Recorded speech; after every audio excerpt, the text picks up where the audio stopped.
things we touch every day are countless. Gosh, I mean, silverware table is just awful. Handrails, you don't need them, you're fine. But one thing you should be counting, have I been touching my face? Is that health officials say on average a person touches their face 23 times an hour. It can lead to getting sick, transferring the germ to your face and your body.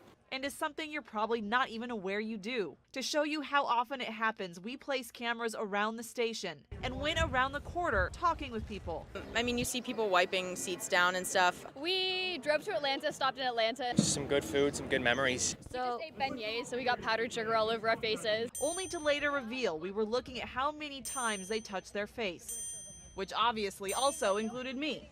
I'm proud to say you did not touch your face once. Hands in my pocket, that's the trick. Some did well, others not so much. Like these two from North Carolina who in 3 minutes touched their face about a dozen times. So today's like our first day out. Caroline Tier unknowingly touched her face 5 times in 2 minutes and again after we told her about it. I think, okay, there we go. Okay. And remember those cameras around the station? It seems nobody is immune to it. Wash those hands, make sure that you're keeping yourself, taking extra care. Not touching your face is easier said than done, but it's a habit worth noting, so you're less likely to spread those germs and get sick. Jake Cunningham, Eyewitness News. From mail carriers to bus drivers to cleaning crews, there are a ton of people who are putting the needs of others before their own during this pandemic.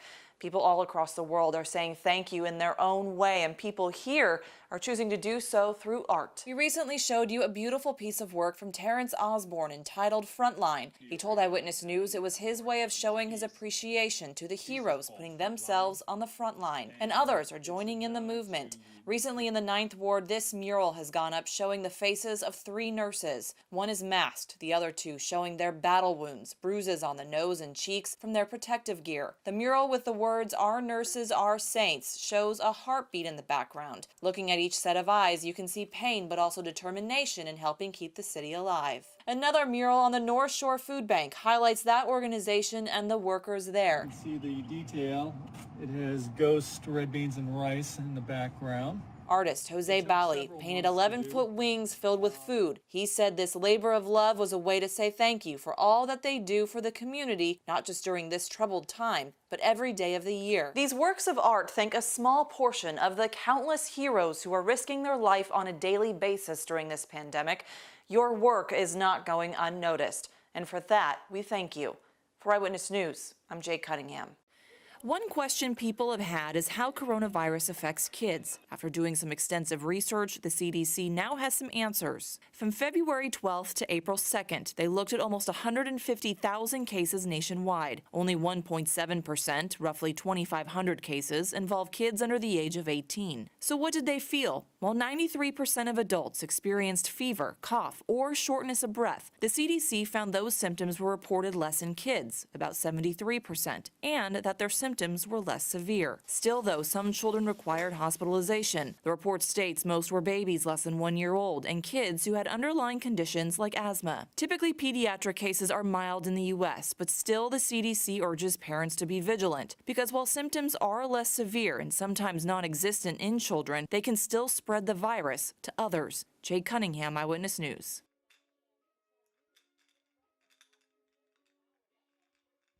Just being able to start in front of the Superdome and having all of the city out there and the environment, the energy. For Matt Benoit, the CCC has always been one of his favorite races. Fearing it may be canceled, he was surprised when he got an email saying otherwise. I didn't even know what virtual race entailed, but after reading about it, definitely didn't want to miss out on something that hopefully doesn't have to happen again, but at least now we know it's still possible to keep the tradition going. I mean, I know people are disappointed. I know they're disheartened the fact that, we can't go out there and run. Race director Eric Stewart understands it's not ideal, but canceling the CCC was not an option. I mean, this is 42 years for the Classic, and it's like, what if we suspended it and didn't do it a year? Well, we have people out there that train for this thing starting in the fall. I mean, it's kind of like a rite of spring. So how does it work? Registered runners and walkers have until Saturday to go 6.2 miles in any location. Keep track of it, and you'll send your results to CCC organizers. Try to just visualize that everybody was lining up downtown, heard the national anthem playing in my head, and right before the race started, I just said to myself, runner set, go.